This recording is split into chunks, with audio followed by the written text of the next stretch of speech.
네, 반갑습니다. 네, 안녕하십니까. 부산 동래구 온천동 금정마을 무량사 법천입니다.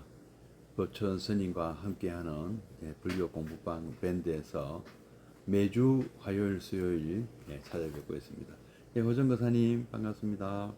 예, 에, 부처님 가르침, 경전을 함께 배우는 경전 강독회를 하고 있는데요. 정갈보살님 반갑습니다. 화요일에는 아함경, 수요일에는 미란타왕 문경을 함께 공부하고 계십니다. 일행보살님 반갑습니다.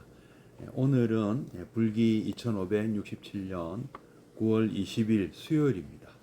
오늘은 미란타왕 문경 강독회 13번째 시간이 되겠습니다.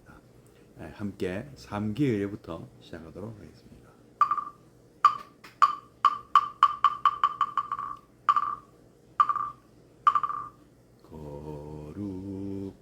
거룩한 부처님께 귀합니다.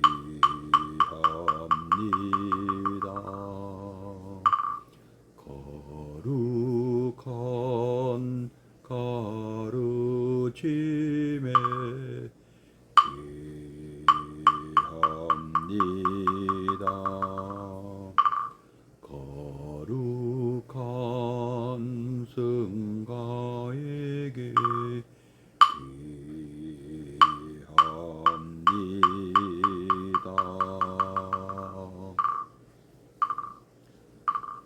함께 입정해 들겠습니다.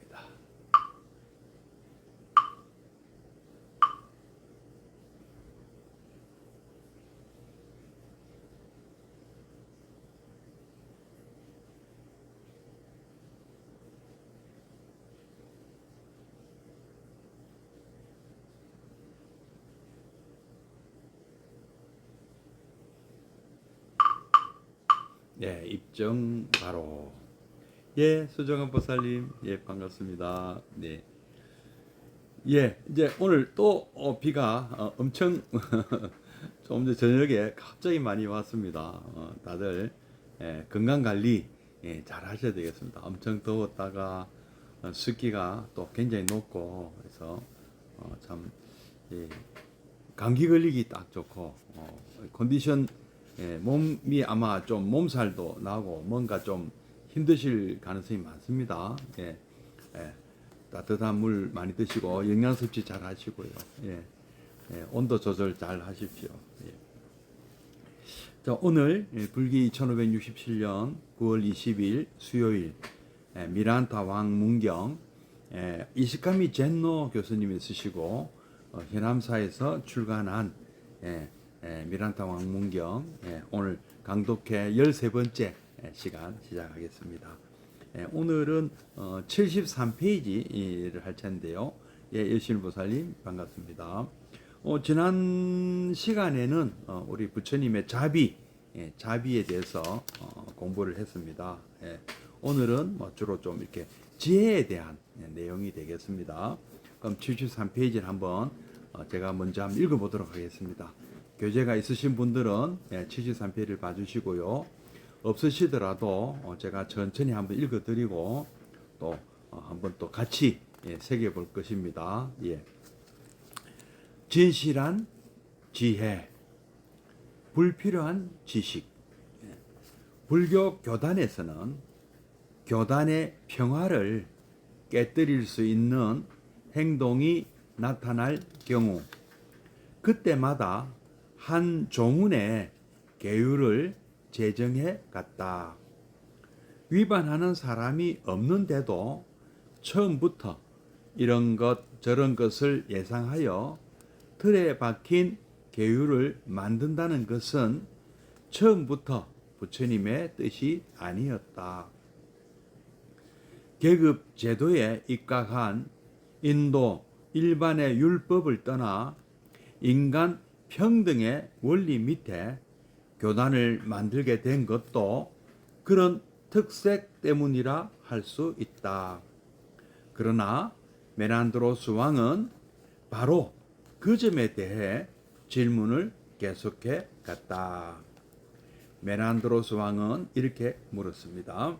존자 나가세나여, 부처님께서는 모든 것을 아느니 또 모든 것을 꿰뚫어 보는 이라고 할 수 있습니까? 나가세나 존자가 답을 합니다. 대왕이시여, 그렇습니다. 부처님께서는 모든 것을 아시는 분이시며 모든 것을 꿰뚫어 보는 분이십니다. 또 질문합니다. 나가세나 존자요, 그렇다면 어째서 부처님께서는 제자들에게 배워야 할 규범을 차차 제정해 가신 것입니까? 나가세나 존자가 답을 합니다. 대왕이시여, 이 세상에 모든 약에 대해 알고 있는 의사가 있다고 보십니까? 존자여, 아마 있을 것이라 생각합니다. 대왕이시여, 그 의사는 병이 든 것을 보고 약을 먹게 합니까? 아니면 병들기 전부터 약을 먹게 할까요? 존자여, 병든 사람에게 약을 먹이지 병도 들지 않았는데 약을 먹일 일이 어찌 있겠습니까?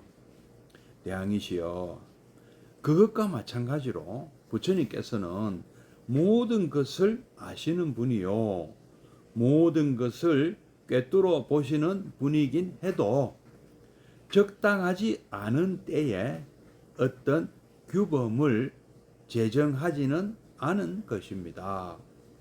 때가 왔을 때 제자들에게 한평생 어겨서는 안 될 규범을 제정하신 것입니다. 자, 이제 이시카미 제노 교수님 말씀입니다. 수행에 필요한 것을 많이 늘어놓기만 하는 어리석은 짓을 피하겠다. 지금 출가자의 수행에 소용되는 것이면 충분하다. 이것이 부처님의 정신이었던 것이다. 이 사실을 뒷받침하는 유명한 이야기가 있다. 어느 날 제자들과 산책하시던 부처님께서는 발밑에 신사파 잎이, 나뭇잎이죠, 하나 떨어져 있는 것을 보셨다. 부처님께서는 제자 아난다에게 신사파 잎을, 나뭇잎을 보이면서 물으셨다. 아난다요, 이 한 개의 나뭇잎 잎사귀와 저 숲에 있는 신사파 잎사귀는 어느 쪽이 많을 것 같으냐? 누가 보아도 다만 한 개뿐인 이파리와 나무 또는 숲에 달린 이파리와 비교를 한다면 당연히 나무 또는 숲에 있는 이파리 쪽이 훨씬 많을 것입니다. 그러나 붓다가 부처님께서 물으시는 것을 보아서 무엇인가 까닭이 있을지는 모른다, 이렇게 생각하지만 아난다는 진지한 표정을 지으면서 대답했다. 부처님이시여, 저 나무에 있는 이파리가 훨씬 많습니다. 아난다여, 그와 같이 나는 많은 것을 알고 있으면서도 그 전부를 설하고자 하지 않았다. 왜냐하면 지금 너희들이 필요로 하는 것은 그 중에 극히 적은 부분에 지나지 않기 때문이다. 필요하지도 않은 일을 많이 설해 보았자 혼란만 일으키리라. 그러기에 나는 아주 작은 부분을 설한데 지나지 않는다. 그 필요한 극소 부분에만 전념하는 것이 얼마나 소중한 일인지 모른다. 이 아난다 존자는 부처님의 10대 제자 중에 하나로서 아난이라고도 합니다. 부처님의 종제 사촌 동생으로 출가하여 항상 부처님을 가까이 모셨기 때문에 또 부처님 말씀을 다 암기하고 있었기 때문에 경전 출판 1차 결집의 중심이 되었다. 그러기에 대부분의 불교 경전은 아난다를 내세워 아난다가 직접 들은 내용을 이야기하는 형식을 취하고 있다. 다문 제일 아난존자라고 합니다. 부처님의 가르침은 언제나 실천과 결부되어 있었다. 필요도 없는 지식을 자랑하는 태도를 아주 싫어하신 것이었다. 일단 여기까지 읽어보고 한번 또 같이 새겨보겠습니다. 진실한 지혜, 큰 제목이고요. 작은 제목은 불필요한 지식. 무슨 말인가 하면은 먼저 이제 계율 얘기를 먼저 우리 메난도로스 왕, 미란타 왕은 나가세나 존자에게 계율에 대해서 물어보고 있습니다. 근데 그 불교 교단은 이제 여러분도 잘 아시겠지만 이 계율이 어떤 사건이 생기고 나면은 제정이 되었다고 합니다. 부처님 당시에. 그렇게 해서 우리에게 뭐 250개 뭐 이렇게 막 내려오고 있는데요. 원래는 처음부터 막 계율이 딱 정립이 된 것이 아니고 사건이 있을 때마다 정립을 해 나갔다고 합니다. 그래서 말씀대로 불교 교단에서는 최초의 부처님 당시죠. 교단의 평화를 깨뜨릴 수 있는 행동이 나타날 경우 그때마다 한 조문의 계율을 제정해 갔다고 합니다. 위반하는 사람이 없는데도 처음부터 이래서는 안 된다, 저래서는 안 된다 하는 이런저런 것을 예상하여 틀에 박힌 계율을 만든다는 것은 처음부터 부처님의 뜻은 아니었다. 카스트 같은 그 계급 제도에 입각한 인도 일반의 율법을 떠나 카스트 이 바루나 뭐라고도 하는데요. 이런 데 의하면은 뭐 참 이 계급을 거스리는 그런 일은 있을 수 없는 그런 게 굉장히 많지 않습니까? 브라만 남자는 그샤트리아 바이샤 수드라 여자와 결혼할 수 있어도 그 역은 성립하지 않는다. 그리고 브라만의 아버지가 브라만이라 하더라도 어머니의 카스트를 따른다. 우리도 뭐 옛날에도 우리나라 그랬죠. 양반 이 양반이 이래서 이제 본처는 안 되죠. 첩을 들일 수는 있죠. 양반이 아닌 가문에서. 그러나 그 낳은 자식은 그 부인의 계급을 따르게 돼 있죠. 그러니까 중인이라면 중인이 되는 거고 평민이면 평민이 되는 거고요. 종의 자녀가 아무리 아버지가 양반이라 하더라도 양반이 될 수가 없어요. 근데 홍길동 여러분 그 소설 홍길동 보면 허균이 전 소설 홍길동 보면 홍길동 전을 보면 아버지라 부르지 못하고 형님을 형님이라 부르지 못한다 하는 이 서자의 어떤 하소연이 아주 유명하지 않습니까? 이런 것들 사회 이런 이제 그 인도 사회 당시 인도 사회도 굉장히 강력한 이런 계급 구조의 사회였기 때문에 이런 것들은 부처님께서는 출가를 일단 하면은 누차 말씀드렸지 않습니까? 한강에서 흘러 들어온 물이냐, 낙동강에서 흘러 들어온 물이냐, 영산강에서 흘러 들어온 물이냐 이거 안 따진다고. 바다에 일단 들어오면 다 바닷물이다. 아주 유명한 말씀 아닙니까? 출신 계급을 따지지 않는다. 출가를 하면은 출신 계급을 다 내려놓고 출가자가 된다. 참 그 시대에서는 이런 생각을 할 수가 없었다고 합니다. 상상이 안 되죠. 지금 우리나라에 이 양반이니 뭐 상놈이니 하는 이런 계급이 없어진 지가 불과 얼마 안 되지 않습니까? 100년 전, 한 150년 전, 뭐 법적으로는 갑오경장 때 1890년대에 없어졌나요? 그런데 실질적으로는 뭐 우리 6.25 사변 당시만 해도 있었잖아요. 이런 것이. 그래서 뭐 100년도 안 되고 6.25 1950년을 본다면 100년도 안 된 거죠. 그때에도 양반 상놈 했거든요. 뭐 법적으로 없어진 거는 한 150년 다 이제 2020, 한 130년 돼 가네요. 그죠? 자, 이런데, 그러고 그 선진국이라는 미국도 어떻습니까? 미국도 뭐 구조적인 그 노예 해방은 이제 링컨 대통령 1860년대입니까?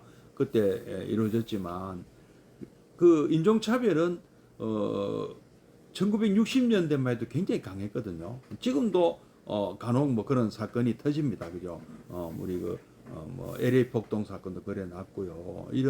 그런데 어쨌든 미국은 참 루터 킹 목사 1960년대 예, 선생님 반갑습니다. 그때 참 유명한 연설을 하지 않았습니까? 우리 자손들은 더 이상 피부색이 아닌 능력과 재능과 능력으로 참 이렇게 인정받고 판단받기를 원한다. 그것이 이제 어떻습니까? 대통령까지 배출하는 그런 나라가 되지 않았습니까? 뭐 어쨌든 표면적으로는 제도상으로는 없어진 거죠. 근데 인도도 헌법상으로는 이 카스트가 폐지가 되었습니다만은 여전히 그 계급 사회가 좀 아직도 강하게 작용하고 있는 것 같아요. 근데 또 요즘 우리나라는 좀 이런 우려가 또 생기고 있습니다. 이게 빈부격차가 자꾸 확대되고 있기 때문에 그 옛날의 양반 상놈의 어떤 이런 신분이 도로 생기는 게 아닌가 하는 우려가 좀 사실 좀 있습니다. 좀 이렇게 부자 극단적인 어떤 이런 뭐 소위 말하는 재벌이라는 이 계층들과 우리 참 서민들의 어떤 자꾸 간극이 더 벌어지는 것 같다는 느낌을 많이 좀 주고 있거든요.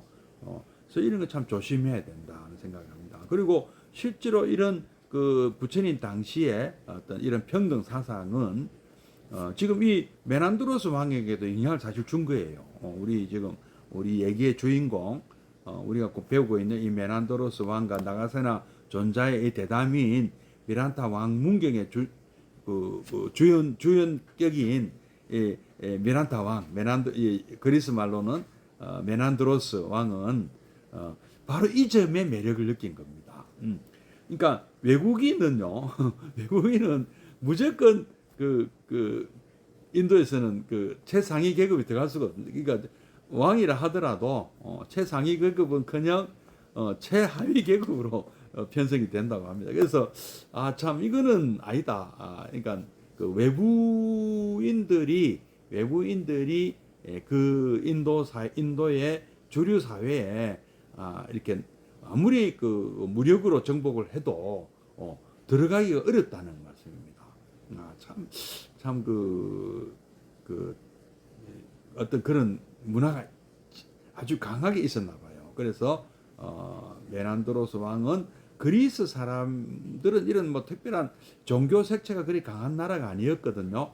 그런데 인도에 와서 보니까 뭐 종교도 뭐 자기들 생각도 못하는 종교들도 있고 또 그 종교 브라만교 때문에 자신의 신분이 가장 높은 계급인데도 불구하고 계급상으로는 신분상으로는 또 낮은 계급이라 그러니까 좀 참 지배자로서 자존심도 상하고 그래서 불교는 그런 차별이 없다 하는 또 얘기를 듣고 또 불교에 대해서도 또 이렇게 알아보니까 불교가 참 참된 종교구나 하고 이렇게 받아들이고 받아들이는 그 과정에서 이 참 그리스인답게 이 철학 그리스 사람은 다 철학도 같아요. 철학을 좋아하는 그리스 말하자면은 아주 그 귀족답게 왕족 또는 귀족답게 메란드로스 왕, 우리 미란타 왕은 나가세나 존자에게 꼬치꼬치 논리적으로 논리의 모순을 파고드는 지금 예리한 질문하는 겁니다. 자, 바로 메난드로스 왕은 이 평등의 원리 한번 물어보는 거예요. 그러니까 이 모순이 아니냐 이거죠. 이 질문은 부처님은 모든 것을 아는 이고 모든 것을 꿰뚫어 보는 이라고 하면서 왜 계율을 이런 일이 생길 것이다, 저런 일이 생길 것이다 하고 그걸 미리 알고 꿰뚫어 보고 계율을 미리 착 뭐 함무라비 법전처럼 계율이 뭐 100개가 됐든 200개가 됐든 미리 착 하고 헌법을 나라를 만들면서 헌법을 만들듯이 이렇게 제정을 하지 않았느냐. 아주 날카로. 그러면 앞날을 몰랐다는 얘기냐, 몰라서 생길 때마다 만든 거냐, 아니면 뭐냐 이거죠. 그러니까 이게 자기 생각할 때 의문점을 가지고 질문한. 그러니까 또 이 나가세나 존자가 또 보통 분입니까? 나가세나 존자는 또 미란다 왕, 메난드로스 왕이 또 물어보잖아요. 만약에 어떤 의사가 있다. 이 의사는 모든 약에 대해서 다 잘 알고 있다. 모든 병에 대해서 이 처방전을 다 나름대로 다 갖고 있다 하는 사람이라면 환자가 왔을 때 환자가 와서 내가 병이 이렇습니다 저렇습니다 하고 찾아왔을 때 그 약을 주느냐, 아니면 아직 건강한 사람에게 이 약이 좋으니까 먹으라고 주느냐 이거죠. 그러니까 당연히 그렇게 하지 않죠. 환자에게 약을 먹이지 병도 안 드는 사람한테 암만 좋은 약이 있어도 왜 먹이겠습니까? 이게 이제 부처님의 어떤 화술 대화 스타일이고 나가세나 존자는 굉장히 이 경전 공부를 많이 했기 때문에 부처님의 비유법에 아주 통달하신 분 같아요. 그래서 스스로 질문한 사람이 스스로 생각할 수 있는 그런 반문을 하시는 거죠. 부처님은 모든 것을 아는 분이라고 하면서 왜 계율을 제정하지 않느냐 하는 이 메난도스 왕의 질문에 나가세나 존자는 모든 것을 다 알고 있는 의사라 하더라도 병도 안 든 사람이 찾아왔는데 약을 다 먹이냐, 이것저것 좋다고 먹이느냐, 그거는 말이 안 되죠. 그거는 환자를 보고 약을 줘야 되는 거 아닙니까 하는 이 메난드로스 왕의 그 답에 또 나가세나 존자가 답을 하는 것이죠. 대항이시여, 그와 마찬가지로 부처님은 모든 것을 아시는 분이고 모든 것을 꿰뚫어 보는 분이시기는 해도 적당하지 않을 때에 어떤 규범을 제정하지 않은 것입니다. 때가 왔을 때 제자들에게 규범을 제정하시는 겁니다. 제가 참 오랜 벌써 10년, 한 20년, 벌써 15년 정도 전의 얘기인데요. 어떤 분이 상담을 하러 오셨는데, 여러 분이 오셨죠. 예레인 보살님도 오셨죠. 그날 오셨는데, 또 한 분이 본인이 하는 어떤 수행 얘기를 우리 하다가 너무 이렇게 제가 볼 때는 이 스님 저 스님 좋다는 그 기도법 수행법 많은 것을 참 받아들여서 참 받아들이는 것까지 참 좋은데 너무 이렇게 과잉 좀 수행을 좀 과도하게 하시는 것 같다는 느낌을 받을 정도였습니다. 그러니까 이것저것 닥치는 대로 너무 많이 하시는 것 같아요. 그래서 이게 우리가 그렇지 않습니까? 일단은 수행은 둘째치고 우선 아까 좀 우리 의사 선생님 얘기가 나왔는데요. 몸이 어디 아프다 해가지고 이 병원 저 병원 찾아다니면서 의사들마다 처방전을 받아서 의사들마다 지어주는 그 약을 다 먹는 거나 비슷하다고 생각이 들 정도입니다. 그러니까 뭐냐면은 지금 의료보험 하루에 병원을 7군데, 8군데 가는 분들이 있다더라고요. 저는 참 깜짝 놀랐습니다. 어째서 진짜 7군데, 8군데 뭐 고장이 나서 각기 다른 그 증세를 때문에 이 병원 저 병원 안과 갔다가 뭐 이비인후과 갔다가 피부과 갔다가 내과 갔다가 이런 식으로 7군데를 가시는 건지, 아니면 또 병은 하나인데 마음이 안 놓여서 이 병원 저 병원 다녀서 또 여러 의사 선생님들에게 진찰을 받고 또 처방전을 받고. 근데 문제는요, 그 약을 그 많은 일곱 군데 병원에서 받은 그 처방전 약을 다 지어서 먹으면은 과연 그게 도움이 될까요? 오히려 역효과 나지 않겠습니까? 위험하지 않겠습니까? 이 부처님이 가르쳐 주시는 이 가르침도 우리 물뱀의 비유가 유명하지 않습니까? 잘못 다루면 도움이 안 되고, 그 물뱀을 마치 그 뱀꾼들이 물뱀을 다루듯이 물뱀의 꼬리를 먼저 잡으면 안 되죠. 머리를 눌러야 되잖아요. 꼬리를 잡으면 물뱀에 물려 죽잖아요. 독사에 물려 죽을 수도 있지 않습니까? 그 부처님께서 그런 비유를 하셨잖아요. 그 말씀은 뭐냐면은 나의 가르침을 왜곡되게 받아들여서 그 부작용이죠. 말하자면은 우리 그 의사 선생님들이 뭐 알레르기가 있는가 물어본다든지, 뭐 여러 가지 뭐 그 수술 전에 뭐 아스피린 뭐 먹는 거 있느냐 물어본다든지, 이런 이 왜 부작용이 있는가 막 물어보시잖아요. 그래서 이 약도 그 충돌되는 부분들이 있거든요. 그 약이 또 독이 될 수도 있습니다. 잘못하면요. 이런 것처럼 이 불교는 또 우리 부처님 가르쳐 대기설법이잖아요. 그래서 자기 자신에게 주어진 처방전이 있단 말입니다. 따로. 그래서 그것을 참 사실은 또 알기가 또 어렵죠. 부처님 우리가 직접 이 나가세나 하다못해 나가세나 존자 정도 되는 분을 만나면 참 나에게 딱 맞는 처방전을 써주실 것 같은데요. 부처님은 뭐 당연하고요. 그 자리에서 바로 뭐 수다원 가를 낳고 뭐 아라한 가를 얻었다고 하지 않습니까? 근데 이런 문제점이 있습니다. 그래서 요 뒤에 그 얘기도 나오잖아요.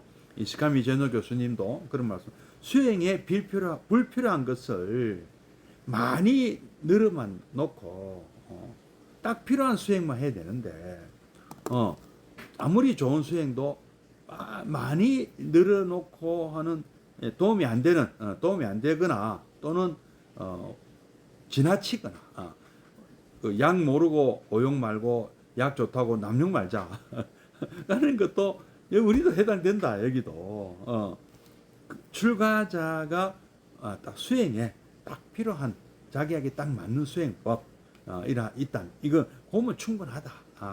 부처님께서는 이런 마음이셨다, 이런 정신이셨다. 또 실례를 한번 들어보면 이런 말씀을 하셨다는 거죠. 부처님께서 산책 중에 안한존자에게 이 나무 이파리를 만지면서 땅에 떨어진 나무 이파리를 주어서 안한존자에게 보여주면서 저 숲에 있는 이 나무 이파리보다 나무 이파리와 이 나무 이파리는 어느 게 많으냐? 그건 당연히 그 숲 속에 있는 나무에 붙어 있는 이파리가 훨씬 많겠죠. 근데 부처님께서는 이렇게 말씀하시는 거예요. 내가 너희에게 우리 제자들에게 가르쳐 주고 있는 내용이라는 것은 알고 보면은 저 숲에 있는 나무 이파리를 내가 다 얘기하는 것이 아니다. 딱 지금 우리 제자가 너가 안한존자 딱 필요한 그 이파리만 내가 주는 것이다. 그죠? 나는 저 숲에 있는 나무 이파리가 정도로 많은 것을 알고 있지만 꼭 깨달음을 얻으신 우주의 진리 뭐 통달하셨잖아요. 정변지 세간이 아닙니까 부처님은. 근데도 그 전부를 설하지는 않았다. 특히 설법을 듣는 그분들에게 딱 맞는 얘기만 하지, 모든 내용을 자질구리하고 뭐 필요 없는 얘기까지 다 하진 않는다. 이 말씀이죠. 그래서, 왜냐하면 지금, 이 제자들, 여러분들이 필요로 하는 것은 그 중에 특히 이 나무 이파리 하나밖에 안 되는 적은 부분에 지나지 않는다. 필요하지도 않은 일을 많이 설해 보았자 말론갑니까? 우주는 어떻게 생겼으며 죽은 우리 아란이 열반에 들면 어디로 가느냐 이런 어떤 형이상학적인 그런 질문을 좀 우리가 윤회를 하니 많이 무엇이 어떤 이런 것이 수행에 무슨 도움이 되느냐? 지금 네 문제 해결하는데 무슨 도움이 되느냐? 독화살의 비유도 있잖아요. 지금 그 화살의 재원을 알아서 누가 쐈느냐, 재원이 어떻게 되냐, 이걸 알아서 할 거냐 이거죠. 지금 필요한 것은 지금 독이 퍼지기 전에 이 화살을 부러뜨려서 화살촉을 제거하는 수술을 받아서 그 치료하는 것이 급하지 않느냐. 지금 발등에 불이 떨어져 있는데 빨리 탈출하는 불이 났다 빨리 탈출하는 것이 우선이고, 물에 빠졌다 하면 물에서 빨리 빠져나오는 것이 우선이지. 뭘 알아야 되냐. 내가 지금 타야 될 배가 나무로 만든 배냐, 이게 중요하냐. 헬기가 날라오면 헬기 타면 되지. 헬기가 재원이 무슨 코브라 헬기냐, 아파치 헬기, 이게 중요하냐 이거죠. 우리는 이런 쓸데없는 이런 또 쓸데없다는 판단은 좀 어려워요. 사실 우리가 과연 이게 우리가 물건도 그렇잖아요. 물건도 자꾸 이렇게 물건이 모이는 것은, 우리 잡동사니가 모이게 되는 것은 언젠가는 쓸모가 안 있겠나 하고 놔두다 보니까 자꾸 쌓이는데요. 과감하게 또 우리 또 잡동사니 정리하고 해야 되듯이 이런 판단 또 잘해야 되죠, 그죠? 그래서 꼭 필요한 이런 그 지혜라는 거죠. 이런 것이 지혜다는 거죠. 그래서 또 부처님 가르침은 언제나 실천과 결부되어 있다. 실천, 필요도 없는 지식을 자랑하는 태도를 아주 싫어하신 것이었다. 이 지혜라는 것은 꼭 필요한 것에 써먹는 것이 지혜죠. 꼭 필요한 내가 지금 꼭 나의 지금 어떤 현실, 내가 지금 갖고 있는 두카를 해결하는 그런 수행법. 내가 이것을 딱 알아서 실천해서 거기 내 두카를 해결하는 것, 이거 지금 가장 우선순위다는 것이죠. 다음 이제 76페이지 생명의 은시 또 한번 읽어보겠습니다. 부처님은 오직 나를 위해 법을 설하셨다. 다른 사람을 위해서가 아니었다. 대지도론이라는 책에 나오는 얘기라고 합니다. 부처님은 오직 나를 위해 법을 설하셨다. 다른 사람을 위해서가 아니었다. 부처님과 직접 부딪히려 해도 부처님이 어디 계신지 몰라서 갈팡질팡하고 있는 것이 미혹된 중생인 사람의 실정이다. 부처님을 찾는다고 엉뚱한 우로를 어리석은 길을 걷고 있는 것이 인생이리라. 그러나 작은 돌멩이 하나에 발이 걸리는 것만으로도 호련히 깨달은 스님들 이야기가 선어록에는 많이 나타나 있다. 인생길은 고난의 연속이기는 하지만 그렇다 하여 하는 일 없이 보낸다는 것은 낭비가 아니겠는가.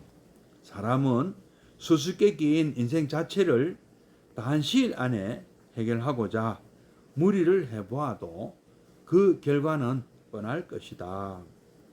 다만 우리가 할 수 있는 것은 목적을 갖는 일이다. 그 목적을 파악하고 실천하기 위해 인생의 숙제를 필연적으로 걸머지는 일이다. 바꿔 말하자면 문제의식을 가지라는 것이다. 그렇게 되면 한 문제가 파생적으로 많은 문제를 낳아가게 된다.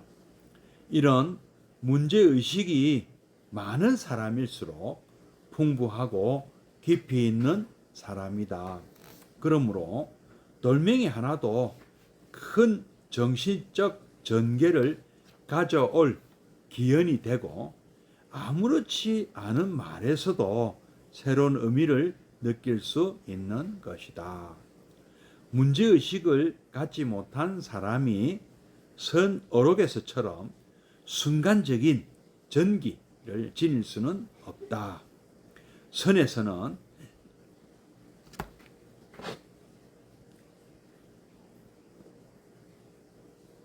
일상생활이 모두 목숨을 건 대결 같은 기백에 가득 차고 잡초 한 개에서도 인생의 뜻을 발견하려 한다.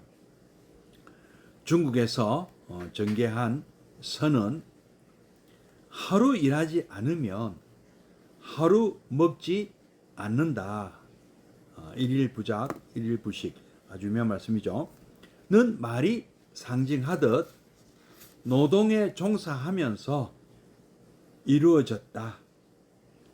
밥을 짓는다든지 채소를 가꾼다든지 뗄나무를 해온다든지 하는 각자의 구실을 담당하는 중에 문답을 주고 받았다.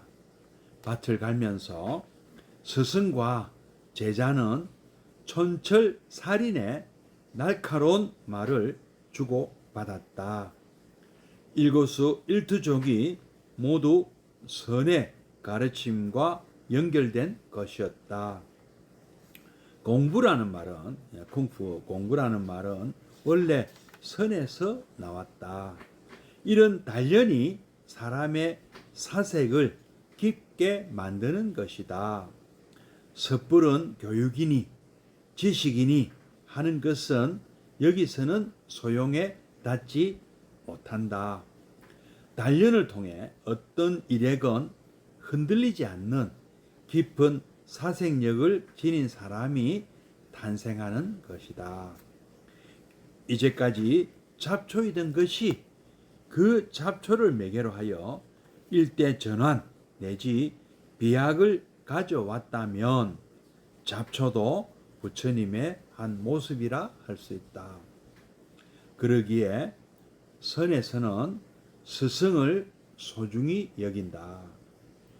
스승의 직참, 스승을 직접 만나 가르침을 받는 것은 그대로 스승의 배후에 크게 버티고 서 계신 부처님을 직참하는 것이 된다.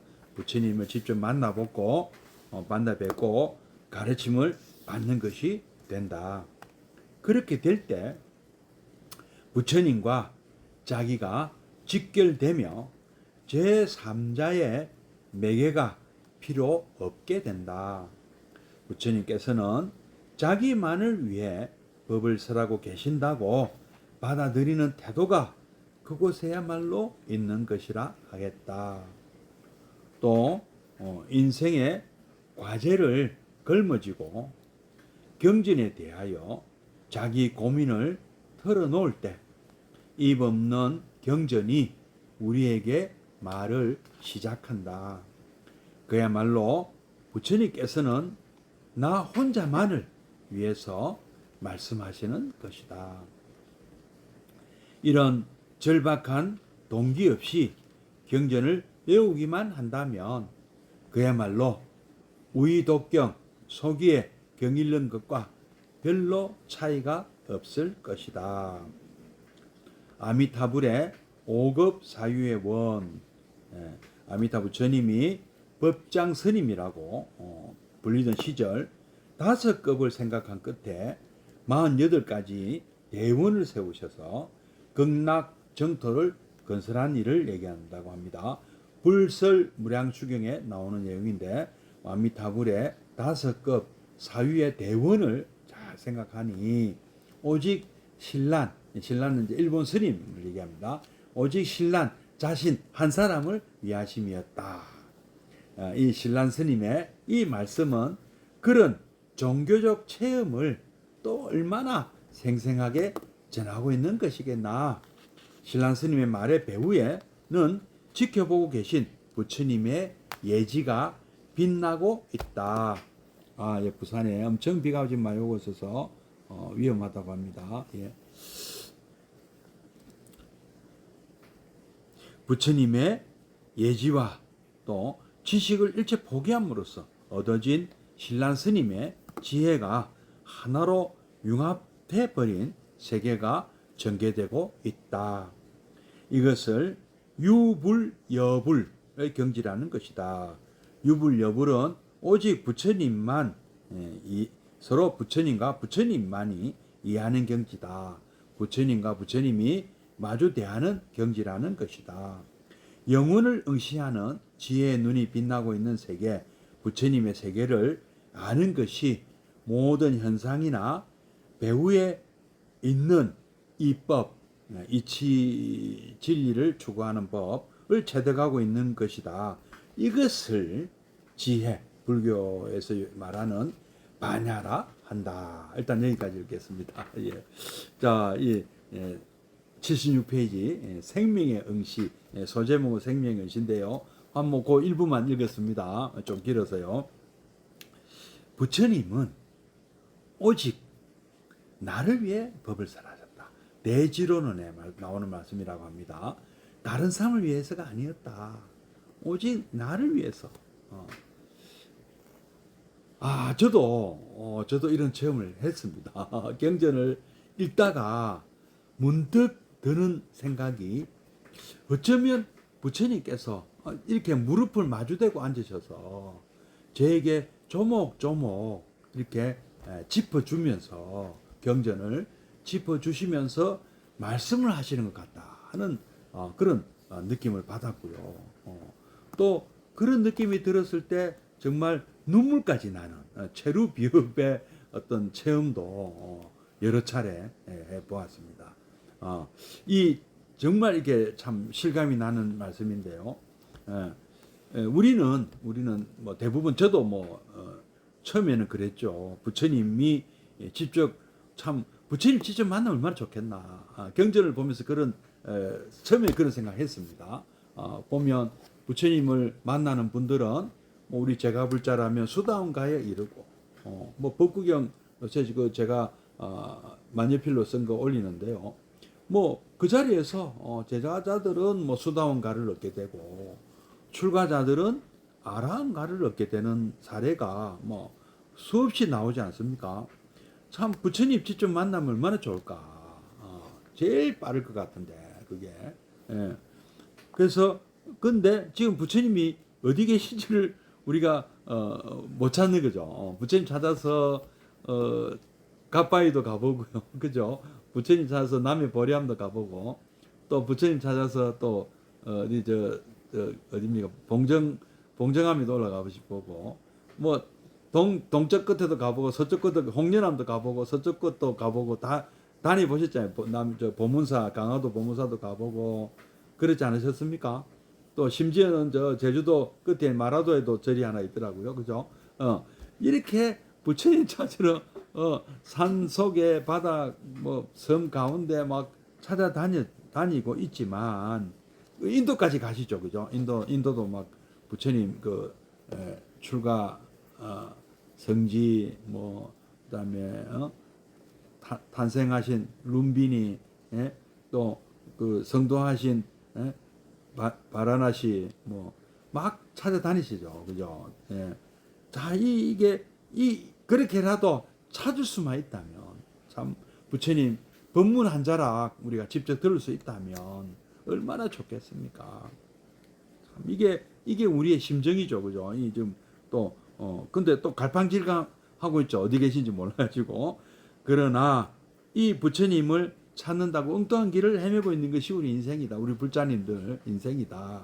그러나 작은 돌멩이 하나에 발이 걸리는 것만으로도 호련히 깨달은 스님들이 계시다. 이런 얘기들이 선어록에는 무수히 많이 등장하고 있다. 이제 우리 선불교 얘기를 하시면서 그 부처님을 직접 그 만나는 체험을 하신 그 얘기를 이제 들려드린 게요. 이제 일본의 신란 스님 같은 경우 아유 이게 뭐 침수 뭐 지금 부산 충남 논산도 그렇다는데요. 인생길은 고난의 연속이고 그렇다고 해서 우리가 참 직접 그 어떤 고난을 피한다기보다는 부딪혀서 헤쳐나가야 되잖아요. 우리 인생은 그렇지 않습니까? 예. 그리고 우리 또 목적을 가져야 된다. 목적 발언 우리 불교식으로 하면 발언이죠. 발언을 가지고 또 그리고 또 문제의식을 또 가져야 된다. 왜 사는지 내가 지금 도대체 왜 이렇게 살고 있는 왜 그냥 막 하루하루 먹고 살기 위해서 허덕이고 사는 건지 정말 인생의 참 의미는 무엇인지 내가 왜 살아가는 의미가 있나 이런 문제의식이 있어야 되고 이런 문제의식이 많을수록 풍부하고 깊이 있는 사람이다. 또 우리 선불교를 하는 사람들은 뭐 대의심, 대분심, 또 뭐 대발심입니까? 뭐 세 가지 이 마음이 있어야 된다 하잖아요. 예. 이런 문제의식이죠, 말하자면은. 부처님도 이런 문제의식을 가지고 출가하신 거 아닙니까? 왜 우리는 이렇게 생로병사에 시달려야 되냐. 현재로는 모든 것이 해결된 것처럼 보이지만, 행복한 삶을 살고 있지만, 이 행복한 삶은 시간이 가면 결국에는 다 없어지는, 일장춘몽이 되는, 그러니까 너무 일찍 그걸 이제 아셨잖아요. 본인이 직접 체험한 건 아니지만, 어떤 주변을 보고 파악을 하셨잖아요. 그래서 부처님이 이거 근본적으로 이거 해결 안 되면 지금 이 행복은 아무 의미가 없고, 나의 아버님도, 어머님 언제 돌아가실지 모르고, 내가 지금 애지중지하건 처자식도 또 언제 나이 들고 병들고 늙어 죽은지 모른다. 나 역시도 마찬가지고 또 헤어져야 된다. 아무리 사랑하는 사람도 헤어져야 된다. 이런 거 해결하러 출가하셨지 않습니까? 이 문제의식이죠. 그래서 이런 문제의식이 없는 사람은 우리 선불교, 선어록 이런 데 수없이 나오지만 어떤 계기, 결정적인 어떤 순간적인 그 전기, 전환점이 되는 그런 계기를 지닐 수는 없다는 것이죠. 근데 우리 이 선어록에 보면 일상생활에서도 정말 목숨을 건 듯한 그런 대결하는 그런 기백이 가득 차고 잡초한 개에서도 인생의 어떤 뜻을 이 우리 삶의 의미를 찾으려고 그리고 끝없이 참된 나는 무엇인가. 부처님은 뭐하라고 하셨지만 과연 그냥 덥석 그 결과물을 받아 먹는 것이 아니잖아요. 선불교는 스스로 답을 찾아보려고 한다는 거죠. 또 하루 일하지 않으면 하루 먹지 않는다. 우리 백장스님의 그 유명한 말씀 아닙니까? 일일 부작 일일 부식인데 90이 넘으신 스님께서 호미로 농사일을 하시니까 제자들이 연세가 너무 많으신데 이제 일 그만하셔도 됩니다 하고 호미를 감췄더니 큰 스님께서 꼭 밥을 안 드셨어요. 그만 단식 투쟁하셨어요. 그러니까 할 수 없이 호미를 내어드렸다 하지 않습니까? 이 중국에서 이 선불교, 이 선불교는 중국 역사의 어떤 산물이기도 하죠. 인도하고 좀 달라서 어떤 이 종교인이랄까요? 인도는 종교가 위에요. 종교인이 정치인보다 서열이 위인데 중국은 그렇지가 못하죠. 전부 황제 밑에 다 신하입니다. 도교, 도사나 불교 스님 다 신하를 칭신을 했습니다. 그러다 보니까 그 어떤 왕이나 뭐 왕족이나 귀족이나 어떤 그 지원을 받아서 참 큰 절에서 참 뭐 수행하고 경전 뭐 연구하고 출간하고 다 좋은데 이 정치적인 어떤 그 상황이 변하면 황제가 마음을 바꿔 먹으면 모조리 다 빼앗고 모조리 다 죽이고 이런 일들이 중국 역사에서 많이 발생했거든요. 그 삼무일종 황제 그 네 명의 황제들이 아주 엄청난 탄압을 했습니다.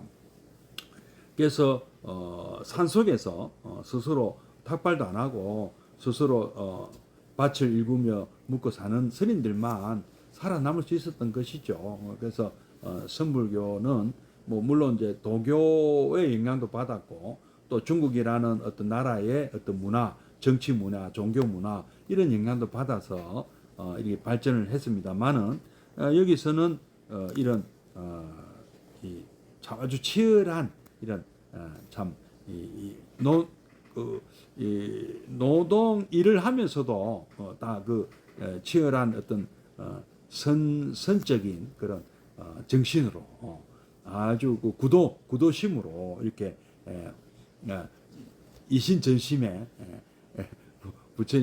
부처님의 그 마음을 전해받는 왜 부처님은 이런 어떤 마음으로 이렇게 하신 건지 이게 찾는 그런 그 수행을 하셨던 거죠. 공부란 말도 원래 공부라 해가지고 원래 선 수행을 공부라고 했지 않습니까? 이런 어떤 수행 일상에서 수행이 사람을 깊게 만들고 그러나 섣부른 지식은 그죠? 그 우리 그 서불교에서는 안 통하죠 그런 것들이 그죠? 예. 자 이래서 선불교는 또 사자상승이라는 말도 하지 않습니까? 또 요 직참 스승과 스승이 제자와 참 불꽃 튀는 어떤 이런 뭐랄까 선문답을 통해서 또 깨달음을 얻는다 하지 않습니까? 그래서 뭐 꼭 그것뿐이 아니고 우리는 또 스승이 없어도 또 부처님께서는 자등명 법등명을 하셨잖아요.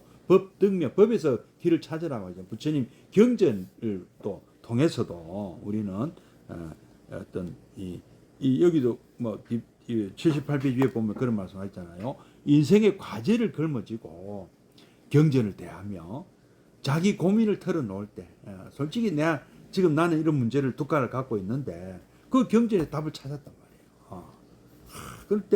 그때 부처님께서는 정말 나만을 위해서 나를 위해서 지금 이 말씀을 내게 해주시는구나.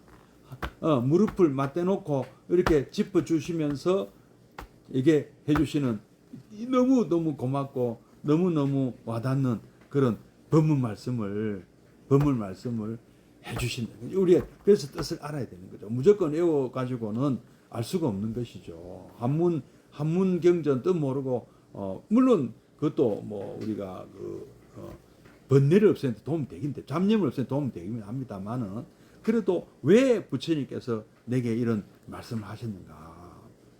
왜 이런 가르침이 내가 이렇게 감흥을 받고 감동을 받게 되는가?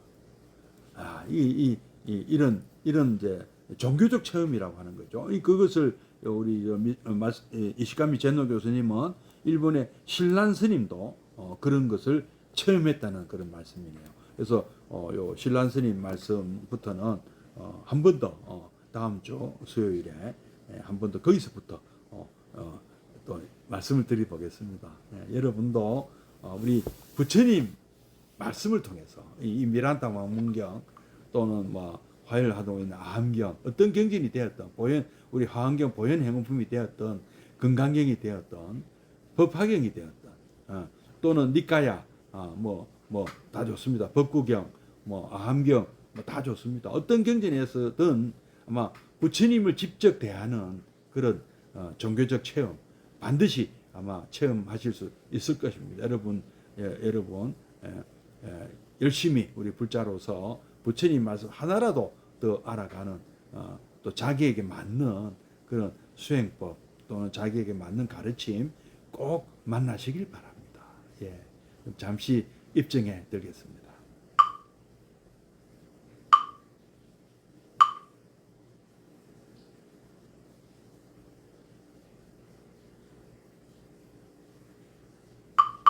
입증 바로. 예, 사원선하고 마치도록 하겠습니다.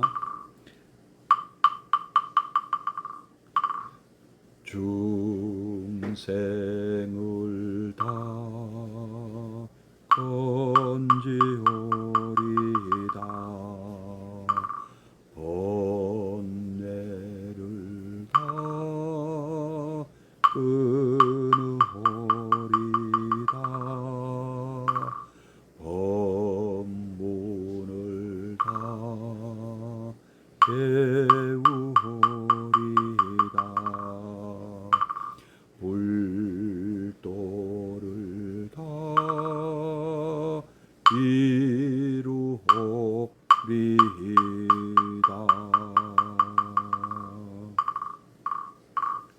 예, 고맙습니다. 선물하십시오. 네, 다음 주 뵙겠습니다.